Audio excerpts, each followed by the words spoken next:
Irish টিভিতে স্বাগত। এনসিপির জুলাই পদযাত্রার হবিগঞ্জে আজকে বিএনপি কর্তৃক সশস্ত্র হামলা, এই বিষয়ে এনসিপির আহ্বায়ক নাহিদ ইসলাম একটি পোস্ট করেছেন। সেই পোস্টে তিনি লিখেছেন, হবিগঞ্জে জুলাই পদযাত্রায় নাসিরউদ্দিন পাটোয়ারি ও সার্জিস আলমের গাড়িবহরে অতর্কিত ও সশস্ত্র হামলা করেছে স্থানীয় বিএনপি নেতাকর্মীরা। এতে বেশ কয়েকজন সাংবাদিক ও এনসিপির নেতাকর্মী আহত হয়েছেন।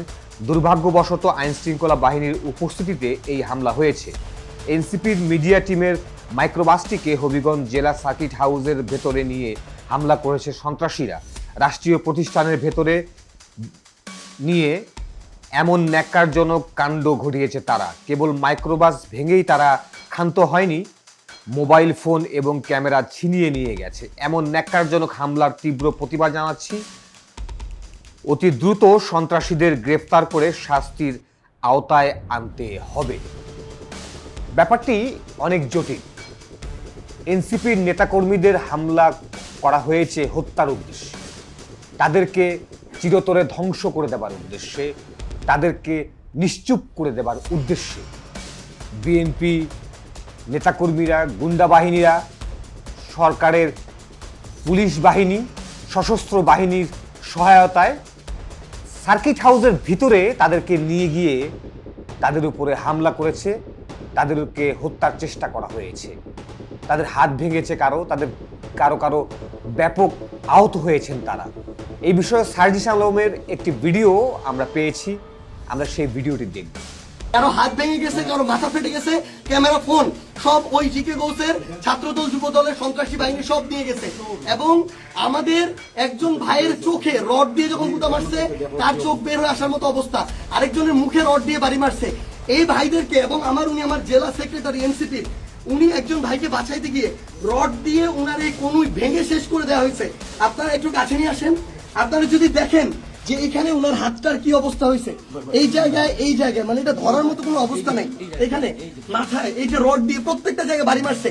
আমরা যখন আমাদের এই আহত 7-8 জন ভাইকে নিয়ে সদর হাসপাতালের দিকে যাইতেছিলাম তাদের চিকিৎসার জন্য, তখন সদর হাসপাতালের সামনে ওই 24 জুলাইয়ের সময় যেমন খুনি বাহিনী যেভাবে আক্রমণ করছিল হাসপাতালের গেটে, ঢাকা মেডিকেলের গেটে, ওইভাবে আমাদেরকে খুনি বাহিনী এইখানে ছাত্রদল যুবদলের সন্ত্রাসী ক্যাডাররা, জিকে গাউসের ক্যাডাররা, তারা আমাদেরকে আক্রমণ করে হাসপাতালে পর্যন্ত ঢুকতে দেয় নাই। এখন আমি যখন আমার ভাইদের নিয়ে যাচ্ছিলাম, তারা আমার হাতে পর্যন্ত রড দিয়ে বাড়ি মারছে, ইট মারা শুরু করে, এরপরে রড থেকে শুরু করে যত ধরনের তাদের লাঠি, সোটা, এগুলো তারা মারা শুরু করে।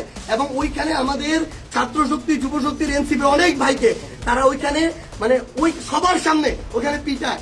এবং আমরা এখানে পুলিশ দেখলাম, আমাদের সামনে থাকা তো দূরের কথা, আমাদের সাথে থাকা তো দূরের কথা, এত বড় হামলার পরে তারা পিছনে দাঁড়ায় দাঁড়ায় নাটক দেখতেছে। এই ছিল অবস্থা। এই যদি হয় বাংলাদেশের অবস্থা, তাহলে তারেক রহমানকে জবাব দিতে হবে। এটা কি তারেক রহমানের সন্ত্রাসী বাহিনী, যেই বাহিনী মানুষের উপরে এইভাবে শুধুমাত্র দ্বিমত করার কারণে, সমালোচনা করার কারণে এভাবে আক্রমণ করতেছে? সালাউদ্দিন আহমেদকে জবাব দিতে হবে। তারা কি এই জিকে গাউসদেরকে এই সন্ত্রাসী কার্যক্রমের ঠিকাদারি দিয়ে রাখছে কিনা? এর বিচার না হওয়া পর্যন্ত আমরা হবিগঞ্জে আছি। যদি পারে আমাদেরকে মেরে ফেলবে, এখান থেকে প্রয়োজনে আমাদের লাশ যাবে, কিন্তু এর বিচার, এর জবাব তারেক রহমানকে দিতে হবে। আমরা দেখলাম কি বর্বরভাবে তাদের উপরে হামলা করেছে বিএনপির গুন্ডা বাহিনী, সরকারি দলের গুন্ডা বাহিনী। তারা প্রশাসনের সহায়তায় এই হামলা বাস্তবায়ন করেছে সার্কিট হাউসের ভেতরে, যেখানে পুরোপুরি সিসিটিভি দ্বারা এটা পর্যবেক্ষণ করা হয়।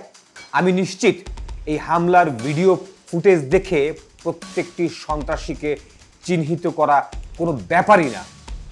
কিন্তু প্রশ্ন থেকেই যায়, সত্যিই কি বিএনপি এই হামলার কোনো বিচার করবে? তারা কি বিচার চায়? না, তারা বিচার চায় না। তারা চায় এই জেনজি জেনারেশন যেন কোনোদিন মাথাচাড়া দিয়ে উঠতে না পারে। তারা চায় নতুন কোনো পরিবর্তন যেন বাংলায় হতে না পারে। তারা চায় সেই পুরনো স্বৈরাচারী ফ্যাসিস্ট আইনের মাধ্যমে এই জেনারেশনকে, এই পরিবর্তনকে রুখে দিতে। প্রশ্ন হচ্ছে, জনগণও কি তাই চায়?